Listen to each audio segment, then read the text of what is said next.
সম্মানিত হাজরিন, এই জুমার দিন হচ্ছে আমাদের ইউনিটির দিন, একত্রিত হবার দিন, সমাজ সম্পর্কে প্রত্যেকটা মানুষের সচেতন হবার দিন, রাষ্ট্র সম্পর্কে প্রত্যেকটা মানুষের সচেতন হবার দিন। এই জুমার দিনে যিনি খতিব হবেন, খুতবা দিবেন, রাসূলুল্লাহ সাল্লাল্লাহু আলাইহি ওয়াসাল্লামের পদ্ধতি অনুযায়ী তাকে খুতবা দিতে হবে। নবী করিম সাল্লাল্লাহু আলাইহি ওয়াসাল্লাম যখন খুতবা দিতেন তখন তার চেহারা মোবারক লাল টকটকে হয়ে যেত, তিনি অত্যন্ত রাগান্বিত হয়ে যেতেন। তিনি খুতবা দিতে দিতে তার কণ্ঠস্বরকে এত উঁচু করতেন, এত পাওয়ারফুল করতেন, যেন তিনি বলতেন, তার সাহাবীদেরকে ভয় দেখাতেন, আজকে সকাল কিংবা বিকাল, অর্থাৎ শত্রুর থেকে সাবধান থাকো। কারণটা কি? এই জুমার দিনে একজন খতিবের দায়িত্ব হচ্ছে সমাজের সচেতনতা সম্পর্কে মানুষের সাথে শেয়ার করা, কথা তুলে ধরা। শুধু আপনি আসলেন 12 মাসের ফজিলতের খুতবা দিয়ে, এই মাসে কি ফজিলত আছে, একবার সুবহানাল্লাহ বললে কত নেকি, একবার আলহামদুলিল্লাহ বললে কত নেকি, আপনি এই পর্যন্ত রেখে দিলেন, সমাজ সম্পর্কে মানুষকে সচেতন করলেন না, খতিব সম্পূর্ণ দায়িত্ব পালন করলেন না।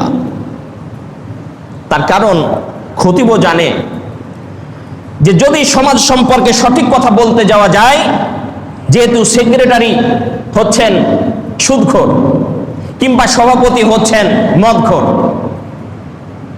আর আমি যদি সুদ সম্পর্কে আলোচনা করি, মদ সম্পর্কে আলোচনা করি, তাহলে আজকের পরে সামনের জুমায় আমার আর ইমামতি থাকবে না। আমি মনে হয় ভুল বললাম, তাই না? আমাদের মসজিদের সভাপতি সেক্রেটারি যিনি, তাদেরকে উদ্দেশ্য করে কিন্তু বলি নাই। এই কারণে খতিবরাও খুব সাবধান থাকে, এমন ভাবে পা ফেলে যে আমি মরে গেলেও আমার পরবর্তী প্রজন্ম, আমার ছেলে যেন আবার ঘুরিয়ে এখানে খতিবের দায়িত্ব পায়।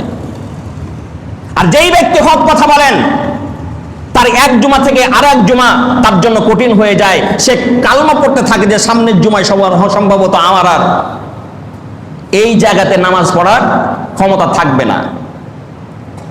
বাইরের কোনো মানুষকে দিয়ে প্রমাণ করতে যাওয়ার দরকার নাই, আমার জীবনে কয়েকবার হয়ে গেছে, হুজুর সামনের জুমা থেকে আর আসতে হবে না। কারণ কি, এক জায়গায় সুদ নিয়ে আলোচনা করলাম, ষড়যন্ত্র শুরু হলো, জানতাম না সেক্রেটারি সুদের সাথে সরাসরি জড়িত, আমি কিন্তু জানতাম না, আর জানলেও আমার কিছু করার নাই। পরবর্তীতে দেখা গেল উনি প্রচার শুরু করলেন যে সুদ সম্পর্কে আলোচনা দরকার কি, আমরা কি সুদ সম্পর্কে জানি না? অথচ জীবনে মাদ্রাসার বারান্দায়, মক্তবের বারান্দায় একদিন পা ধরেছেন কিনা সন্দেহ আছে, সুদের আয়াতটা তার মুখস্থ আছে কিনা সন্দেহ আছে, সুদ সম্পর্কে একটা সহিহ হাদিস বলতে পারবে কিনা সন্দেহ আছে। তার উদ্দেশ্যটা কি? অর্থাৎ মসজিদের সভাপতি সেক্রেটারি হলে পরে আমার সম্মান বাড়বে, ইজ্জত বাড়বে, মানুষ বলবে যে দরগা জামে মসজিদের তিনি হচ্ছেন সভাপতি সেক্রেটারি, ভাবই আলাদা, সমাজে একটা কদর তৈরি হয় হয়তো, নাকি হয়তো। সম্মানিত হাজরিন, এই প্রসঙ্গে আলোচনা সময় আসলে করবো ইনশাল্লাহ। আমি যেই জন্য আপনাদেরকে কথাটা বলছি যে জুমার দিনে একজন খতিবের দায়িত্ব হচ্ছে তাকে তার সমাজ সম্পর্কে সচেতন হতে হবে। আপনাদের এইটা হলো দরগা মসজিদ, দরগায় যতগুলো মানুষ বসবাস করে সমস্ত মানুষ এই জুমার দিন এখানে উপস্থিত হয়। খতিব সাহেবকে সতর্ক থাকতে হবে, মেসেজও দিতে হবে, হুজুর আমাদের এই দরগায় অমুক জায়গায় তালের চুয়ানি বিক্রি হচ্ছে, যা মদ হিসাবে সাব্যস্ত, খেজুরের চুয়ানি বিক্রি হচ্ছে, মদ হিসাবে সাব্যস্ত। কি আমাদের সমাজে এগুলো নাই নাকি? না পিওর? খতিব সাহেব জানলেন গ্যালনকে গ্যালন, লিটারকে লিটার এখানে মদের আসর চলছে, অমুক জায়গায় মদ বিক্রি হচ্ছে। খতিব সাহেব জানার পরেও আপনাদের কাছে মেসেজ দিলেন না যে আপনাদের দরগায় অমুক জায়গায় কিন্তু এরকম অসামাজিক কার্যক্রম চলছে। আসলেন, নামাজ শেষ করে চলে গেলেন, নামাজ হয়ে গেল, কিন্তু খুতবার হক আদায় হয়নি। আপনার খুতবা যেই ধারাতেই থাকুক, কখনো কখনো সময় উপযোগী আলোচনা খতিবকে করতে হবে, যাতে করে 2 জন মানুষ মদ বিক্রি করছে, 4 জন মানুষ খাচ্ছে, এটা ঠিক, কিন্তু সমাজে আরো 10 জন মানুষ বেঁচে আছে যারা মদের বিরুদ্ধে রুখে দাঁড়াবে। এরকম মানুষ আছে না নাই? জীবন দিবে কিন্তু ইমান দিবে না, জীবন দিবে কিন্তু রাসূলুল্লাহ সাল্লাল্লাহু আলাইহি ওয়াসাল্লামের ভালোবাসাকে পরিত্যাগ করবে না। আছে কিনা? অতএব একজন খতিবের কাছ থেকে যখন এই মেসেজ সমস্ত মানুষের কানে পৌঁছে যাবে, একটা ছাগলবান বকরিবান অবস্থা দাঁড়াবে না? দাঁড়াবে না? সমাজের জন্য এটা ভালো হবে না? আপনারা মন খারাপ করলেন নাকি? সম্মানিত হাজরিন, এই জন্য জুমার দিনের সামাজিক গুরুত্ব অস্বাভাবিক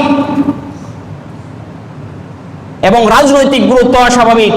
আপনার রাষ্ট্র কিভাবে চলছেন, আপনার রাষ্ট্র দ্বারা আপনি কিভাবে পরিচালিত হচ্ছেন, যেই নেতা আপনাকে নিয়ন্ত্রিত করছেন তিনি আপনার মতন 5 ওয়াক্ত নামাজ পড়েন কিনা, যেই নেতার দ্বারা আপনি নিয়ন্ত্রিত হচ্ছেন সেই নেতা আল্লাহর নিষিদ্ধ সুদ থেকে দূরে আছেন কিনা, যেই নেতার দ্বারা আপনি নিয়ন্ত্রিত হচ্ছেন সেই নেতা জেনা থেকে দূরে আছে কিনা, যেই নেতার দ্বারা আপনি নিয়ন্ত্রিত হচ্ছেন সেই নেতা সরকারের দেওয়া প্রজেক্ট বাস্তবায়ন করতে গিয়ে রাস্তাঘাট কল কারখানার টাকা পয়সা জনমের মতন খাচ্ছে কিনা, বাংলাদেশের টাকা বাইরে পাচার হচ্ছে কিনা, সব কিছু জানার পরেও ঘুরে ফিরে আপনি তাকেই আবার নির্বাচিত করবেন, বাংলাদেশের নিয়মতান্ত্রিক পদ্ধতি অনুযায়ী ভোট অনুযায়ী নির্বাচিত করবেন, আপনার নির্দিষ্ট ভোটটা ওই ব্যক্তিকে আবার আপনি দিয়ে আসবেন, আর আপনি মুসলমান দাবি করবেন। It is impossible. আপনারা মন খারাপ করছেন? আমি কোনো দলের কথা বলছি না, নীতির কথা বলছি। আমি নীতির কথা বলছি। সম্মানিত হাজরিন, তাহলে নামাজের সামাজিক এবং রাজনৈতিক গুরুত্ব অস্বাভাবিক। দেখুন, এই নামাজ নেতা নির্বাচন করে। আপনাদেরকে একটু বলি, এই যে আমাকে আপনারা নিয়োগ দিয়েছেন, আমি কি এমনি এমনি চলে এসেছি না আপনারা নির্ধারিত করেছেন? একটু কথা বলেন। আগে মসজিদের যারা কমিটির সদস্য আছেন তারা খোঁজ খবর নিয়েছেন, খোঁজ খবর নেওয়ার পরে আমাকে নিয়ে এসেছেন, আমাকে নিয়ে এসে আপনাদের সামনে খুতবা দেওয়িয়েছেন, তারপরে আপনাদের সাথে মতবিনিময় করেছেন যে হুজুরকে রাখা যাবে নাকি যাবে না। না আমি ভুল বলছি? হয়তো সবার সাথে না হলেও অধিকাংশ মানুষের সাথে তারা যোগাযোগ করার চেষ্টা করেছেন, তারপরে আপনারা এখানে আমাকে স্থান দিয়েছেন। একজন ইমাম যেমনই ভাবে মুসল্লিদের দ্বারা নির্বাচিত হয়, আমি এখানে আপনার ধরুন 400 জন লোকের নামাজ পড়াই, এখানকার আমি ইমাম, কিন্তু যখন ইউনিয়ন পরিষদের ইমাম হবে তখন কি 400 জন থাকবে নাকি 4000 জন হবে? তো একজন 5 ওয়াক্তের জুমার ইমামকে আপনি নির্দিষ্ট করতে গিয়ে 400 জন ব্যক্তি নির্দিষ্ট করলেন যে একে রাখতে হবে কিংবা একে রাখতে হবে না। তাহলে পারে আমাকে যখন আপনারা নিয়োগ দিয়েছেন, আমার যদি দাড়ি না থাকতো আপনাকে আপনারা নিয়োগ দিতেন? কথা বলেন, নিয়োগ দিতেন? আমার যদি সুন্নাতি লেবাস না থাকতো আপনারা আমাকে নিয়োগ দিতেন? আমার যদি কোরআন হাদিস সম্পর্কে ন্যূনতম জ্ঞান না থাকতো তাহলে আপনারা আমাকে নিয়োগ দিতেন? আমি বিবাহিত কিনা, হুজুর বিবাহিত কিনা, তার কারণ বিবাহিত হলে পর্নারের দিকে শর্ট করে চোখ যাবে না, আর অবিবাহিত যদি হয় যেখানে সেখানে চোখ দৌড়াবে। কি এটা আপনারা ভাবেন না? তাহলে ইমাম যেন বিবাহিত হয়, এই জন্য আপনি দেখেন ইমাম 5 ওয়াক্ত নামাজ পড়ে কিনা এটাও আপনি দেখেন। সব কিছু দেখে একটা নামাজের জন্য ইমাম নির্ধারণ করলেন, কিন্তু 5 বছর ধরে যে নেতার নেতৃত্বে আপনি চলবেন সেই নেতা নামাজ পড়ে কিনা আপনি দেখলেন না, সেই নেতা সুদ খায় কিনা আপনি দেখলেন না, সেই নেতা ব্যভিচার করে কিনা, জেনা করে কিনা আপনি দেখলেন না, সেই নেতা মিথ্যা কথা বলে কিনা আপনি দেখলেন না, সেই নেতা ইসলামী রাষ্ট্র প্রতিষ্ঠিত হোক সেটা চাই কিনা আপনি দেখলেন না। আল্লাহর দরবারে অবশ্যই আপনাকে আসামির কাঠগড়ায় হাসরের ময়দানে দাঁড়াতে হবে।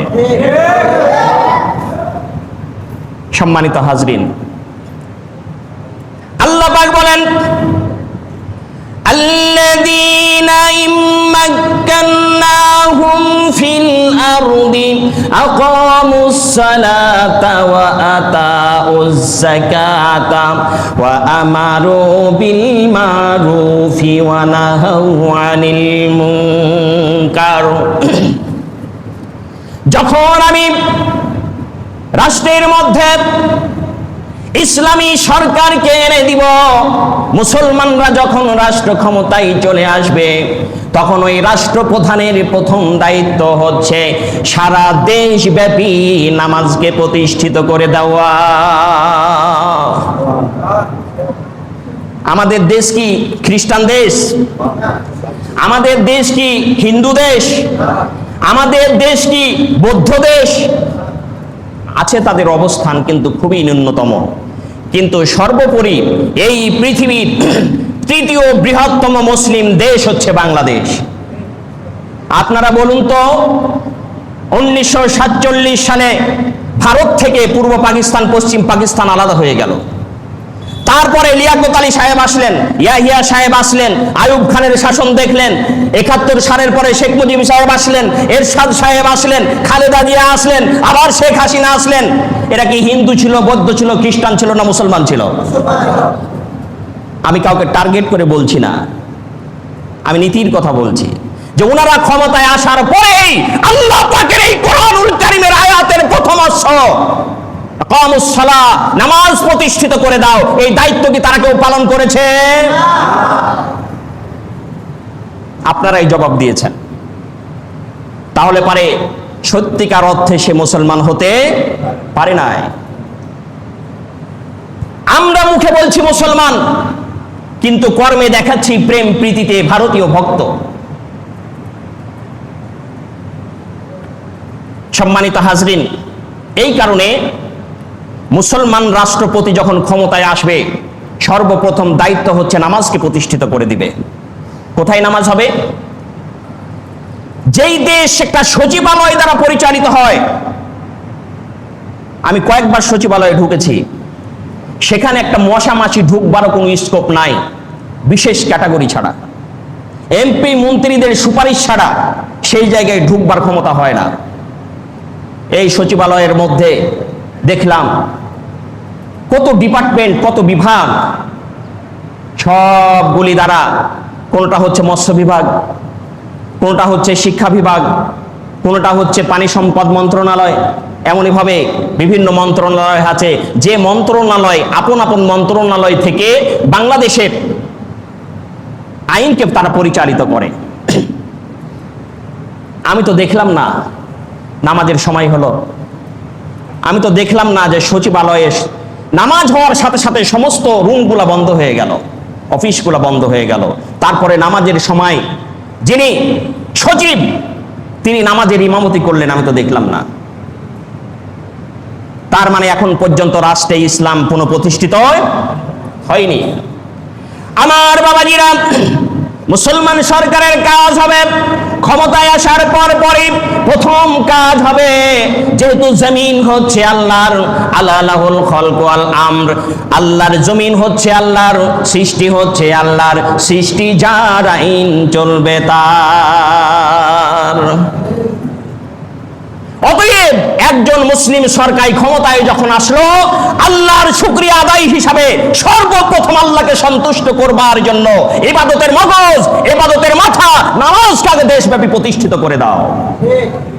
আজান হয়ে যাবে, জোহরের আজান হয়ে যাবে, সচিবালয়ের সমস্ত রুমগুলি বন্ধ হয়ে যাবে, সবাই মসজিদের দিকে রওনা দিবে, সচিব সাহেব নিজে নামাজ এর ইমামতি করবেন। এটাই হচ্ছে ইসলামী রাষ্ট্রের দায়িত্ব। যিনি প্রথম তিনি দায়িত্ব পালন করবেন ইমামতির। কিন্তু আমাদের যারা সচিব হন, ক্ষমতা আছে, আউযু বিল্লাহি মিনাশ শাইতানির রাজিমটাও বিসমিল্লাহির রহমানির রহিমটাও সঠিকভাবে বলবার হয়তো ক্ষমতা অনেকের নাই। আমি কি মনে বানিয়ে বলছি কথাগুলি, তাই না? তাহলে মুসলমান রাষ্ট্রের মুসলিম নাগরিক হিসেবে আমাদের প্রথম কাজ হচ্ছে আল্লাহ পাকের আয়াতের বাস্তবায়ন করে দেওয়া। আগে নামাজ প্রতিষ্ঠিত করে দাও, তারপরে যাকাতকে প্রতিষ্ঠিত করো। তার কারণ হচ্ছে যাকাতটা হচ্ছে ইসলামিক ফান্ডামেন্টাল, এটা হচ্ছে ইসলামিক ফাউন্ডেশন।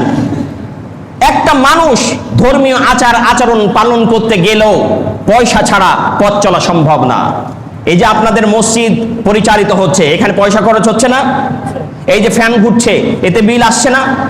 তাহলে পরে টাকার দরকার আছে। টাকা ছাড়া মানব জীবন অচল, সম্পদ ছাড়া মানব জীবন অচল, চলতে পারবে না। সম্পদ হচ্ছে মানুষের জীবিকার, জীবনের চালিকা শক্তি, এটি একটি ইঞ্জিন, আল্লাহ পাক জানেন। এই জন্যই তিনি বললেন ক্ষমতায় আসার পরপরই রাষ্ট্রপ্রধানদের দায়িত্ব হচ্ছে নামাজকে প্রতিষ্ঠিত করে দাও। আর যে ব্যক্তি নামাজ পড়ে সে কখনো খারাপ কাজ করতে পারে না। ইন্নাস সালাতা তানহা আনিল ফাহশাই ওয়াল মুনকার, নামাজ ফাহেসা এবং খারাপ কাজ থেকে মানুষকে দূরে রাখে। সত্যিকার অর্থে সেই মানের যদি নামাজ হয় তাহলে পরে একজন মানুষ, যে ব্যক্তি নামাজি হবে, সে কখনো খারাপ কাজ করতে পারবে না। সচিবালয়ে বসে কলমের খোঁচায় কোটি কোটি টাকা লুটপাট করা সম্ভব। উনি যখন নামাজ পড়বেন ভাববেন আমি এক্ষুনি আল্লাহকে সিজদা দিয়ে আসলাম, প্রত্যেক রাকাতে আমি পাঠ করে এসেছি ইয়াকা নাবুদু ওয়া ইয়াকা নাস্তাইন ইহদিনাস সিরাতাল মুস্তাকিম, আমরা আল্লাহকে বলে এসেছি মালিক ইয়াউমিদ্দিন, বিচার দিবসের একচ্ছত্র অধিপতি, ডে অফ জাজমেন্ট, বিচার দিনের একচ্ছত্র ক্ষমতাধর অধিপতি হচ্ছেন আল্লাহ সুবহানাহু ওয়া তাআলা। যাকে বলে আসলাম সূরা ফাতিহার মধ্যে আল্লাহ বিচারের ময়দানে তুমি অধিপতি, তুমি বিচার করবে, এর অর্থ হচ্ছে যে আমি আর সারা জীবনে কোনোদিন কলমের খোঁচায় কোটি কোটি টাকা মেরে দেব না। তার কারণ আল্লাহকে সে জবান দিয়ে এসছে কিছুক্ষণ আগে নামাজে। তাহলে তার পক্ষে কলমের খোঁচায় কোটি কোটি টাকা বিদেশে পাচার করা সম্ভব? লুটপাট করা সম্ভব? সম্ভব নয়। এই জন্য আল্লাহ পাক সিস্টেম করে দিয়েছেন, আগে নামাজ পড়ো, নিজের চরিত্র আখলাককে আগে সাজাও, তারপরে 2 নম্বর কাজ হচ্ছে তোমাদের অর্থনীতি ছাড়া তোমরা চলতে পারবে না। সমাজের কিছু মানুষ, ধনাঢ্য ব্যক্তি আছে, তারা স্বাচ্ছন্দ্যে জীবন যাপন করতে পারে, কিন্তু এমনও কিছু ব্যক্তি আছে যারা স্বাধীনভাবে চলতে পারে না। একবেলা খেতে গেলে আরেক বেলায় টানাটানি লাগে।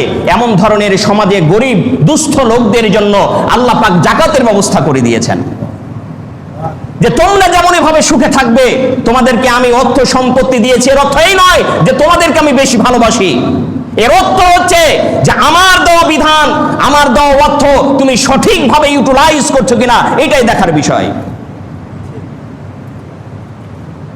সম্মানিত হাজরিন, এই কারণে আল্লাহ পাক দারিদ্রতা বিমোচনের জন্য নামাজের পরেই সরকার প্রধানকে, মুসলিম সরকার প্রধানকে দায়িত্ব দিলেন যে 4টি কাজের মধ্যে 2 নম্বর কাজ হচ্ছে তোমরা যাকাত ব্যবস্থা সমাজে প্রতিষ্ঠিত করে দাও, যাতে সমাজে গরিব লোক না থাকে। সামান্য কিছু দিন আগে জার্নালে একটা রিপোর্ট এসেছিল যে বাংলাদেশে যতজন ব্যক্তি যাকাত দেওয়ার ক্ষমতা রাখেন, সরকার যদি সবার কাছ থেকে যাকাত উঠিয়ে গরিবদের মাঝে বিতরণ করত, তাহলে মাত্র 3 বছরের ব্যবধানে বাংলাদেশে কোনো ভিক্ষুক থাকতো না। ভিক্ষুক এখন আছে না নাই? সম্মানিত হাজরিন, এই জন্য মুসলিম রাষ্ট্রের রাষ্ট্রপ্রধানের দায়িত্বই হচ্ছে কে আসবে এটা দেখার বিষয় নয়, যিনি বসবেন সেখানে আল্লাহ যাকে বসাবেন। কুলিল্লাহুম্মা মালিকাল মুলকি তুতিল মুলকা মান তাশা ওয়া তুইজ্জু মান তাশা ওয়া তুদিল্লু মান তাশা বিয়াদিকাল খায়র ইন্নাকা আলা কুল্লি শাইইন কাদির। যে তিনি হচ্ছেন সমস্ত রাজ্যের অধিপতি, তিনি যাকে ইচ্ছা রাজত্ব দান করেন, যার নিকট থেকে ইচ্ছা রাজত্ব কেড়ে নেন, এবং যাকে ইচ্ছা সম্মানিত করেন, যাকে ইচ্ছা অপমানিত করেন। তাহলে যেই ব্যক্তি ক্ষমতায় এসে চেয়ারে বসবে, এই ব্যক্তিকে নির্দিষ্ট করেন কে? আল্লাহ সুবহানাহু ওয়া তাআলা। এবং ওনার কাজই হচ্ছে প্রথমে সেই নামাজ প্রতিষ্ঠিত করবে, 2 নম্বরে যাকাত প্রতিষ্ঠিত করবে, 3 নম্বরে হচ্ছে তা'মুরুনা বিল মারুফ ওয়া নাহাউ আনিল মুনকার, সৎ কাজের আদেশ দিবে। দেশের সমস্ত লোকদেরকে বলবে, কি নারী কি পুরুষ, আপন আপন জায়গা থেকে ভালো কাজ করো। কেউ মিথ্যা কথা বলবে না, কেউ সুদ খাবে না, কেউ ঘুষ খাবে না, কেউ জেনা করবে না, কেউ ব্যভিচার করবে না। সৎ কাজের আদেশ দিবে আল্লাহ তাআলার পক্ষ থেকে। আর এই আদেশ দেওয়ার পরেও যদি কেউ কাউকে হত্যা করে, তাহলে পরে হত্যার বিনিময়ে, হত্যা ইসলামের ফয়সালা, তাকে হত্যা করতে হবে। হদ আস-সারিকু ওয়াস-সারিকাতু ফাকতাউ আইদিয়াহুমা, চোরাচুন্নির হাত কেটে দিতে হবে, যারা অন্যায়ভাবে চুরি করবে তাদের হাত কেটে দাও। সরকারের দায়িত্ব হচ্ছে কেউ চুরি করলে তার হাত কাটা যাবে। এখন আপনারা বলুন, যারা কলমের খোঁচায় কোটি কোটি টাকা বিদেশে পাচার করে, তাদের হাত কাটা যাবে না? তখন চিন্তা করছে হাত কাটবো কার? যে ঘোষণা দিচ্ছে সেও তো নিজে হাত কাটা পড়বে। এই কারণে এই আইন কেউ আর চালু করে না। কিন্তু ইসলামী সরকার রাষ্ট্রের ক্ষমতায় আসলে পারে তার দায়িত্বই হচ্ছে আল্লাহ পাকের হককে প্রতিষ্ঠিত করতে হবে। মদ খেয়েছে 100 দররা, তাকে মারতে হবে। মায়ের খেতে খেতে বাঁচলে বাঁচলো, মরলে মরলো, ফয়সালা। সমাজে অনেক এরকম অকারেন্স হচ্ছে। এরকম কোন শাস্তি দেওয়ার বিধান আমরা থানায় দেখছি? বলেন দেখছি না? আপনারা লজ্জা পাচ্ছেন? আমি তো দেখতে পাই না। আপনাদের যদি জানা থাকে যে হুজুর মদ খাওয়ার কারণে আল্লাহ পাকের হক অমুক থানায় অমুক ওসি বা এসপি তিনি এটা প্রতিষ্ঠিত করেছেন যে একজন ব্যক্তি মদ খেয়েছিল, মাতাল হয়ে ধরেছিল, তাকে 100 দররা মেরেছে, এমন কোন রিপোর্ট আমাকে দেখান, আমি প্রচার করব। পাবেন না। তার কারণ মাথায় যখন পচন ধরে দেহ আর কাজ করে না। একটা প্রাণী মরলে সর্বপ্রথম পচন ধরে কোন জায়গা থেকে জানেন? মাথা থেকে। মাথা ভালো, দেহ ভালো। মাথা খারাপ, দেহ খারাপ, লিডার খারাপ, দেশ খারাপ, জাতি খারাপ, সব ধ্বংস হয়ে যাবে। এই কারণে নামাজের শিক্ষা আছে। সম্মানিত হাজরিন, এবং খারাপ কাজ থেকে মানুষকে বিরত রাখবে, এটা হচ্ছে মুসলমান সরকারের চতুর্থ দায়িত্ব। এই কারণে একজন ব্যক্তি, যে ব্যক্তি নামাজি হবে, সে নেতা নির্বাচনে সহযোগিতা করবে। সম্মানিত হাজরিন, এরপর নামাজ এমন সৌহার্দ্য সম্প্রীতি শিক্ষা দেয় যে একজন আরেকজনের প্রতি হিংসাত্মক মনোভাব নিয়ে তাকায় না, অহংকারপূর্ণ আচরণ করে না। আমাদের সমাজে অনেক অহংকারী ব্যক্তি আছে, গরিবদেরকে তারা মানুষ মনে করে না। একজন রিক্সা চালককে তারা মানুষ মনে করে না, একজন দোলনা চালককে মানুষ মনে করে না, একজন কৃষককে মানুষ মনে করে না, খুব তুচ্ছ তাচ্ছিল্য করে। আচ্ছা আপনারা বলুন তো, আপনি যদি ডিসি অফিসে যান, ডিসি কি আপনাকে, আপনি ডিসি অফিসে গেলে কি সরাসরি দরজাতে ঢুকে যেতে পারবেন? না, সেখানে গার্ড থাকে। গার্ড থাকে। সে গার্ড আগে আপনি জানবেন যে কি কাজে এসছেন, ডিসির কাজে এই কাজটা কিনা, সব কিছু জানার পরে যদি মনে করে যে আপনার দেখা করার অপশন আছে, তাহলে পরে বলবে যে ঠিক আছে আপনি ওয়েট করেন, আমি ওনার আগে পারমিশন নিয়ে আসি, তারপর আপনাকে ঢুকতে দেব। ডিসি অফিসে যে কেউ যেতে পারে না। তারপরে প্রধানমন্ত্রীর অফিসে যে কেউ যেতে পারবে?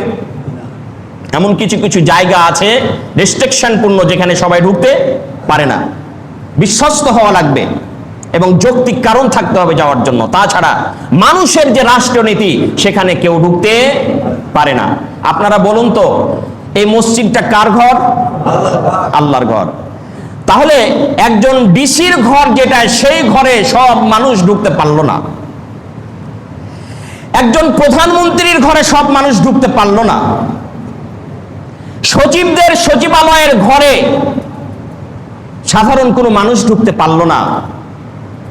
এই ঘরটা কার ঘর? আল্লাহর ঘর। প্রধানমন্ত্রীর চাইতে আল্লাহ ছোট না বড়? ডিসি এসপির চাইতে আল্লাহ ছোট না বড়? তাহলে ওই ঘরগুলোতে যদি প্রোটেকশন থাকে না ঢুকার কারণে, ঢুকতে না পারার কারণে, তাহলে পারে আল্লাহর এই ঘরে প্রোটেকশন আরো বেশি থাকার কথা ছিল না? সচিবালয়ের কি বলে যে ডিসি অফিসের ডিসি রুমে ঢোকাটা এটা অনেকটা সহজ, তার চাইতে আরো বেশি কঠিন সচিবালয়ে ঢোকা, তার চাইতে আরো বেশি কঠিন প্রধানমন্ত্রীর চেম্বারে ঢোকা। কি কথা ঠিক না? তাহলে ডিসির চাইতে প্রধানমন্ত্রীর মর্যাদা বড়, প্রধানমন্ত্রীর চাইতে আল্লাহর মর্যাদা বড়। তাহলে সবার রেস্ট্রিকশন যদি একজনের চাইতে আরো বেশি থাকে, তাহলে আল্লাহর ঘরে রেস্ট্রিকশন আরো বেশি হওয়ার কথা ছিল না? ছিল না। কিন্তু এখানে কি সেই রেস্ট্রিকশন আছে? না সব শ্রেণীর মানুষ এখানে এসে নামাজ পড়তে পারে? বলেন। এখানে মসজিদ এটা মামাবাড়ি না, এটা ফাইজলামো করবার জায়গা না। আপনি বলতে পারবেন না আমি ইউনিয়ন পরিষদের চেয়ারম্যান, আমি পৌরসভার চেয়ারম্যান, বাট আমার পাশে দাঁড়ালে পারে, দাঁড়াতে হলে তোকে অন্তত মেম্বার হয়ে আসতে হবে। কি এরকম কথা বলবার ক্ষমতা কারো আছে? সামনে কাতারে শুধু চেয়ারম্যান ছাড়া আর কেউ বসতে পারবে না, কোনো রিকশাওয়ালার এখানে ঠাঁই হবে না। এরকম কথা বলবার কারো ক্ষমতা আছে? কি সুন্দর আল্লাহ পাক সিস্টেম করে দিলেন যে আল্লাহর কাছে এসে দাঁড়াচ্ছ, এখানে কারো বাহাদুরি চলবে না। বরং যেই গরিব লোকটি নামাজ পড়তে এসেছে, সারাদিন মাথার ঘাম পায়ে ফেলে পরিশ্রম করে রিক্সা চালিয়ে জীবিকা নির্বাহ করে, কৃষি কাজ করে জীবিকা নির্বাহ করে, সবচেয়ে কঠিন কঠিন কাজগুলি করে এসে ঘর মাত্মক শরীরে সে আল্লাহর সামনে এসে দাঁড়িয়ে আল্লাহু আকবার বলে দাঁড়িয়ে গিয়েছে।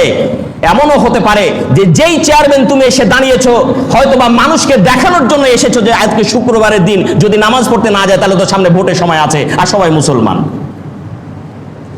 তুমি এসছো মানুষকে দেখানোর জন্য নামাজ পড়তে, আর ওই গরিবটা এসেছে অরিজিনালি আল্লাহকে সেজদা করতে। মনে রাখবা, তুমি চেয়ারম্যান হও, মেম্বার হও, এমপি হও, প্রধানমন্ত্রী হও, আল্লাহর কাছে তোমার চাইতে ওই গরিব লোকটার মর্যাদা অনেক অনেক বেশি। एक ही साथ में खड़े हो गए महमूद अयाज, एक ही साथ में खड़े हो गए महमूद अयाज, कोई बंदा रहा कोई बंदा नवाज। एक साथे সম্রাট দাঁড়িয়ে গিয়েছেন, আর সম্রাটের সাথে তার ভৃত্য আয়াজ দাঁড়িয়ে গিয়েছেন, পাশাপাশি দাঁড়িয়েছেন। এখন কেউ সম্রাটও নাই, কেউ দাসও নাই, দুইজনই আল্লাহর গোলামে পরিণত হয়ে গিয়েছে। এর নাম হচ্ছে সম্প্রীতির জায়গা মসজিদ। এই নামাজ এই শিক্ষা দেয়, একজনকে আরেকজনের চোখে উঁচু করতে শিখায়, ছোট করতে শিখায় না। একজন আরেকজনকে মর্যাদা দিতে শিখায়, ছোট করতে শিখায় না। এই কারণে আল্লাহ রাসূলের একটা হাদিস যে তোমরা মসজিদে গিয়ে একটা নির্দিষ্ট জায়গাকে নির্ধারণ করো না। উট যেমনই ভাবে তার নির্দিষ্ট জায়গাতে গিয়ে বারবার বসে, এমনই ভাবে তোমরা নির্দিষ্ট জায়গায় মসজিদের মধ্যে গিয়ে বসিও না। অর্থাৎ আমরা একটা নিয়ম করে ফেলেছি অনেক জায়গায়, আপনাদের এখানে নাও থাকতে পারে, যে আমি নিজে একটা জায়নামাজ বিছিয়ে রেখে চলে এসেছি মসজিদের মধ্যে, প্রথম কাতারের উমুক দিকে, আমি ঘুরে ফিরে জয়বার যাব, ওখানেই গিয়ে বসবো। এরকম অনেকেই করে না? করে না? এরকম ভাবে মসজিদে জায়গা নির্দিষ্ট করা জায়েজ নাই, হারাম হারাম হারাম। কথা বুঝতে পেরেছেন? এই কারণে মুসল্লিদের দায়িত্ব হচ্ছে যে জায়গা চেঞ্জ করা। আজকে যে ওয়াক্তে যেখানে বসেছি ওই সময়তে একটু হলেও দূরে সরে থাকা, একেবারে জায়গা মতো এসে বসা নয়। তার কারণ এখানে আপনি জায়গা নিজের মতোই ফিক্সড করে দিচ্ছেন, এখানে অন্যের মানুষের অধিকার হরণ হচ্ছে, যা আল্লাহ পাকের ঘরে চলবে না। সুবহানাল্লাহ। সম্মানিত হাজরিন, হ্যাঁ, প্রথম কাতারে বসলে নেকি আছে, বসবেন, কিন্তু মাথায় রাখবেন আজ থেকে যে যেইখানে এসে বসি ওইখানে এসে বসা উচিত নয়। সম্মানিত হাজরিন, এরপর টাইম শেষ হয়ে গেল।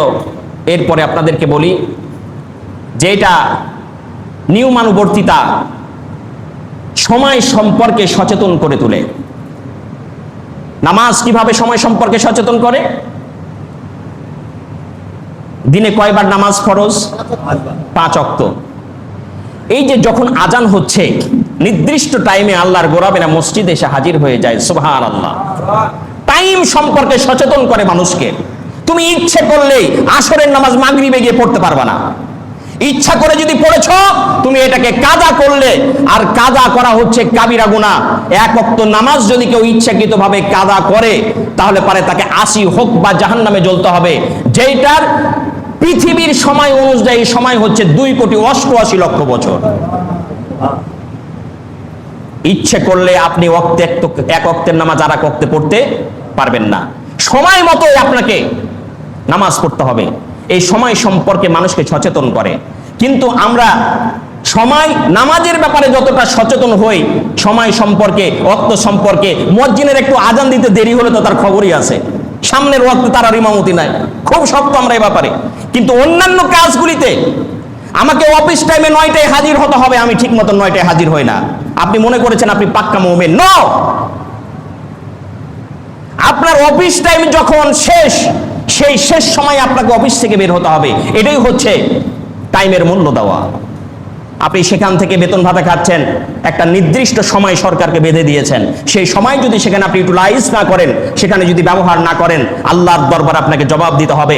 আলা কুল্লুকুম রাঈ ওয়া কুল্লুকুম মাসউলুন আন রাইয়াতিহি, তোমরা প্রত্যেকেই দায়িত্বশীল, হাসরের ময়দানে তোমাদের দায়িত্ব সম্পর্কে জিজ্ঞেস করা হবে।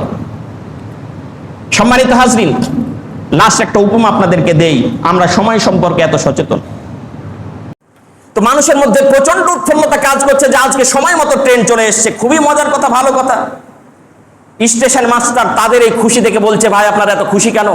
ওই যে আজকে একবারে সময় মতো ট্রেন এসেছে, আমরা তো খুবই খুশি। ওই যে ভাই এত খুশি হওয়ার কোনো কারণ নাই, আজকের 9টার ট্রেন, এটা গতকালকের 9টার ট্রেনটা এসছে, আজকেরটা এখনো আসে নাই। তো আমরা হচ্ছে এরকম সময় সম্পর্কে সচেতন। অতএব নামাজ যেমন ভাবে 5 ওয়াক্ত নামাজ মসজিদে এসে টাইম মতো আপনাকে হাজির করে, অনুরূপ ভাবে প্রত্যেকটা কাজ সময় উপযোগী, সময় অনুযায়ী আমি করব, এই বিষয়টাতে আমাদেরকে সিদ্ধান্ত নিতে হবে। কথা ঠিক আছে? আল্লাহ রাব্বুল আলামিন আমাদেরকে কবুল করুন, আমিন। ওয়া আখিরু দাওয়ানা আলহামদুলিল্লাহ। আসসালামু আলাইকুম ওয়া রাহমাতুল্লাহ।